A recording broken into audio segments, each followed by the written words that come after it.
Ladies and gentlemen, boys and girls, members of the press, Oddcollard here with just a disclaimer.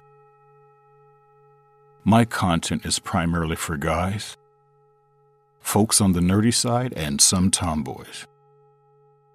Nothing personal with anyone. It's just the way it is with me.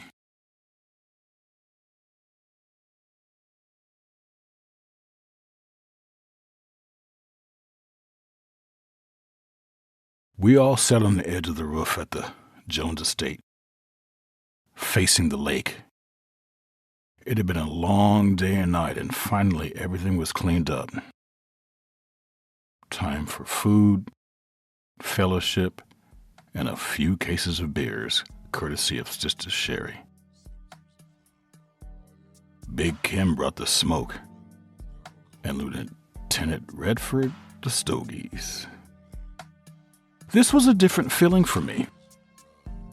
It's as if I'm being accepted to the next level, and this is the graduation party. We laughed about the day's events. It was a relief, even on this end of it. The weather was nice, and no one seemed to want to leave. And then, someone in the group whom I'd seen before but didn't know personally asked Sister Shery, "Where have you been?" The entire group went quiet. All you could hear was the wind blowing through the trees and brush, and a tank with its diesel engine patrolling in the distance out in the desert. Dead quiet. She kind of slumped down, Shery. You could tell that she was reluctant to go there, to relive out loud her experiences that we were all dying to know. Someone asked, "Where have you been, girl? We love you. This is home. This is family." Shery began with the heaviest sigh I had ever heard from a person. She told of her limited time in the tank corps, before they were annihilated by the Klan over the mountain range. She had been assigned several tanks from the time she was around 14 years old, I think. This particular one was at the time the current TRAJAN Series 12. Top of the line. Voice activated. Fingerprint activated. Retinal activated. And even breath activated. Essentially, this was basically a robot bodyguard that was pretty much an extension of her person. Once you were hooked up, especially if you're the first one hooking up, this thing becomes a part of you. It was relatively new tech, I was told. Side note, they stopped building tanks of any kind decades ago. This timeline makes no logical sense. Does Shery have the recessive gene? How old is she?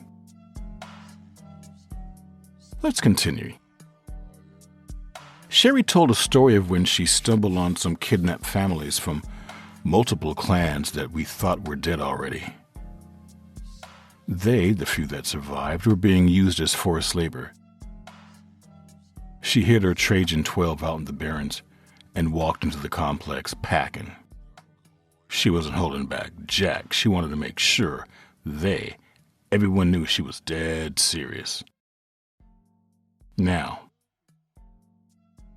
why she thought she could do this alone, I don't know.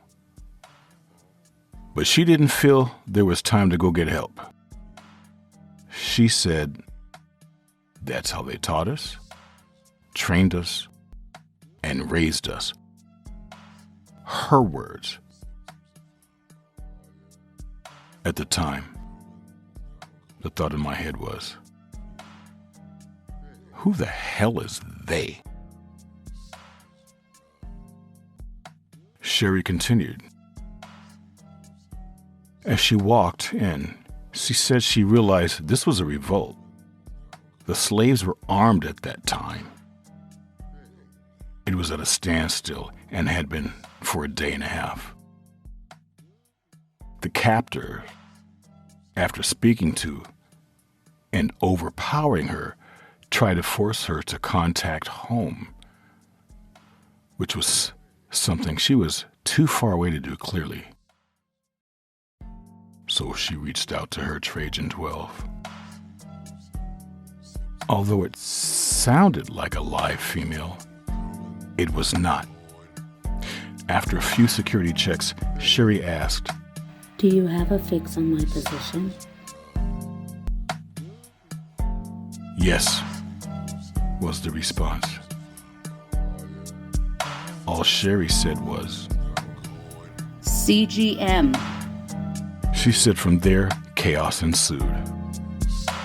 Verbal and physical fights, all while she's doing her best to speak out for and protect the other captors. To keep the powers that be occupied and sidetracked, she went into her normal rant. During this encounter, as Shery is going off on her tangent, doing her best to protect folks, this thing, her two-legged tank, comes straight through the north wall like it's made of butter. It stopped, looked around, and proceeded to shoot and put down everyone who was holding a firearm, with the exception of Shery herself. Everyone, including the people she was trying to get out of there. Everyone but her. How can I come home, look in the face of my friends, and then tell them that I killed their parents? It was then that I realized, the entire time she was telling us this story, Shery had been bawling, crying uncontrollably. I'd never seen her like this. She didn't completely know how the expo worked. That's why she never came back to us. Kinda not her fault. This life really sucks. And what are they training me for? Great uncle, whom nobody knew was even there, reached to us and laid hands on Shery.